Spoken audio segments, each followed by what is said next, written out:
Good morning साथियों। इस video में हम लोग कवर करेंगे 7 अगस्त से जुड़े हुए महत्वपूर्ण करंट अफेयर जो कि सभी प्रकार की परीक्षाओं के लिए महत्वपूर्ण होगी। चाहे आप रेलवे की तैयारी कर रहे हैं, रेलवे में एनटीपीसी, ग्रुप डी या एसएससी में किसी एग्जाम की तैयारी कर रहे हैं या किसी भी वनडे एग्जाम की, तो सभी प्रकार का जो है पेपर के लिए करंट अफेयर इंपॉर्टेंट होता है।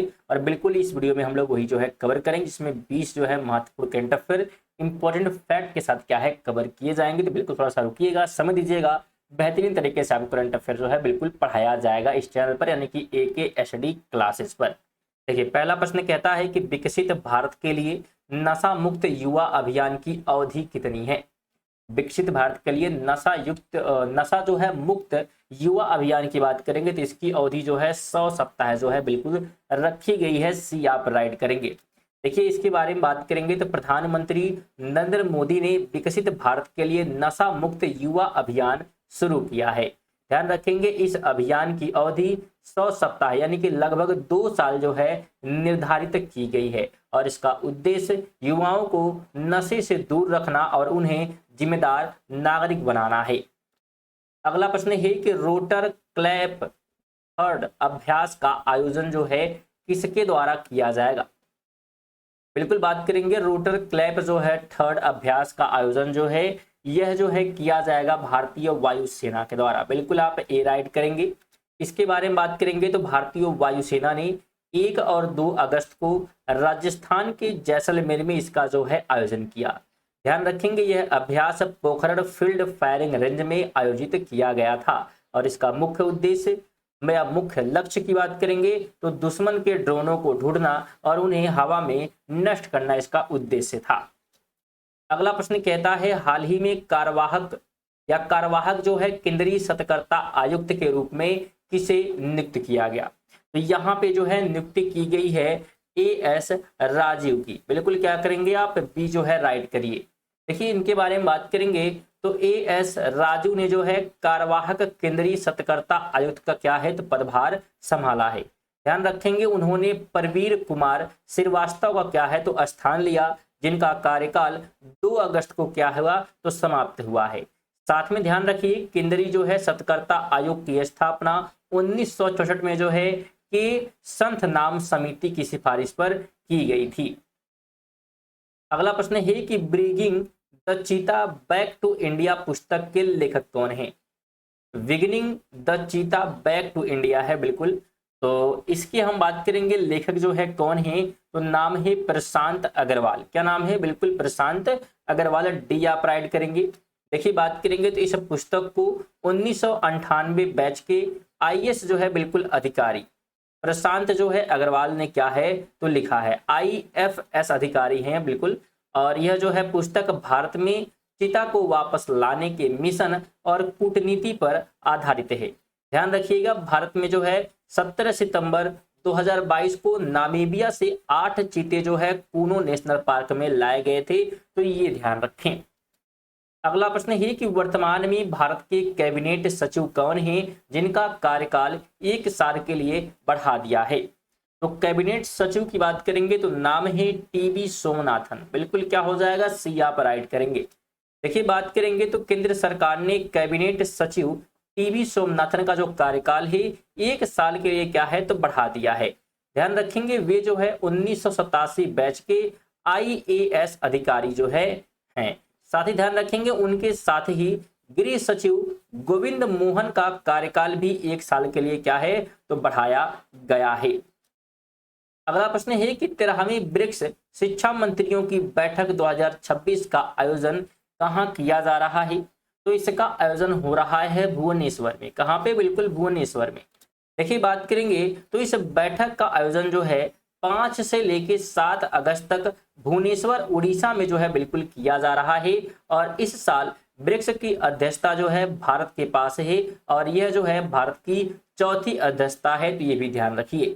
साथ में ध्यान रखेंगे, ब्रिक्स की स्थापना 2001 में हुई थी और 2010 में दक्षिण अफ्रीका इसमें जो है शामिल हुआ था। वीडियो पसंद आ रही है, इंफॉर्मेटिव लग रही है, बेहतरीन तरीके से करंट अफेयर आपको समझ में आ रहा है तो लाइक कर दें और बिल्कुल सभी जगह की सेशन को शेयर करते रहें और सब्सक्राइब जरूर करें रेगुलर जो है करंट अफेयर पढ़ने के लिए, क्योंकि बेहतरीन तरीके से करंट अफेयर पढ़ाया जाता है आपको AKSD क्लासेस पर।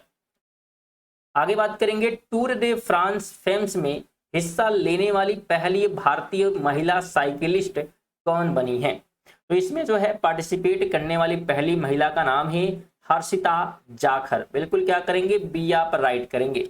देखिए बात करेंगे तो राजस्थान की जो है 19 जो है वर्षीय हर्षिता जाखर इस प्रतियोगिता में भाग लेने वाली पहली भारतीय महिला बनी है। साथ ही ध्यान रखें यह दुनिया की सबसे कठिन महिला साइकिल रेसों में से एक मानी जाती है और यह रेस स्विट्जरलैंड के लुजेन से शुरू होकर फ्रांस के नीस में समाप्त होगी।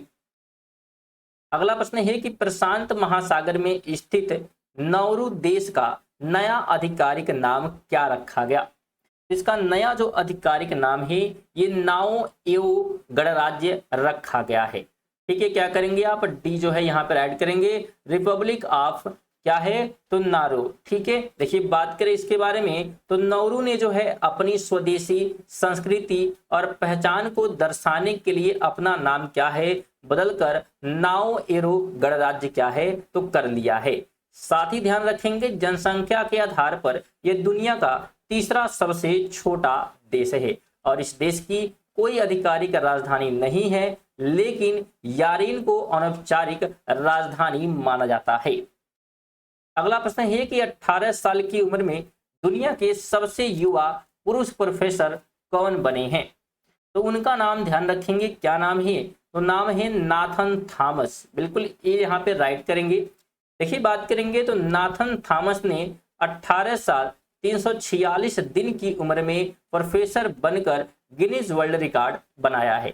वे जो है अमेरिका के मियामी डेड कॉलेज में इंजीनियरिंग और कंप्यूटिंग जो है पढ़ाते हैं और उन्होंने 1968 का पुराना जो है रिकॉर्ड क्या है तो तोड़ दिया है।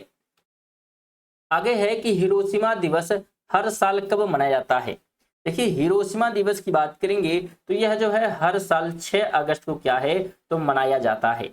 इसके बारे में बात करेंगे तो 6 अगस्त 1945 को जापान के जो है हिरोशिमा पर अमेरिका द्वारा किए गए परमाणु जो है हमले की याद में यह दिन मनाया जाता है।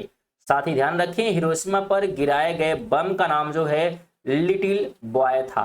तो ये ध्यान रखिएगा, स्टेटिक जीके में प्रश्न बन जाता है और 2026 की थीम जो है इस बार ध्यान रखेंगे स्मरण, उत्तरदायित्व और लचीलापन, ये जो है इस बार थीम रखा गया। आगे है कि भारत की 101वीं रामसर साइट के रूप में किसे दर्ज किया गया या किसे जो है दर्जा दिया गया। तो ये दर्जा जो है दिया गया है गलो झील को। किसको, गलो झील को। देखिए बात करेंगे तो अरुणाचल प्रदेश की गलो झील को भारत की जो है 101वीं रामसर साइट क्या है तो घोषित किया गया और यह अरुणाचल प्रदेश राज्य का जो है पहला रामसर स्थल है, तो ये भी ध्यान रखिए। आगे है कि हुरून इंडिया महिला लीडर लिस्ट 2026 में प्रथम स्थान पर कौन रहा। हुरून इंडिया महिला लीडरशिप लिस्ट की बात करेंगे तो इसमें जो है मोनिशा जो है चक्रवर्ती क्या है, बिल्कुल ध्यान रखेंगे पहले स्थान पर रही, प्रथम स्थान पर रही। आगे प्रश्न है कि वर्ष 2025 में मृत अंगदान में भारत का कौन सा राज्य शीर्ष पर है। बिल्कुल मृत जो है अंगदान में बात करेंगे तो सबसे ऊपर इसमें जो है तमिलनाडु है। कौन है, बिल्कुल तमिलनाडु, ध्यान रखें।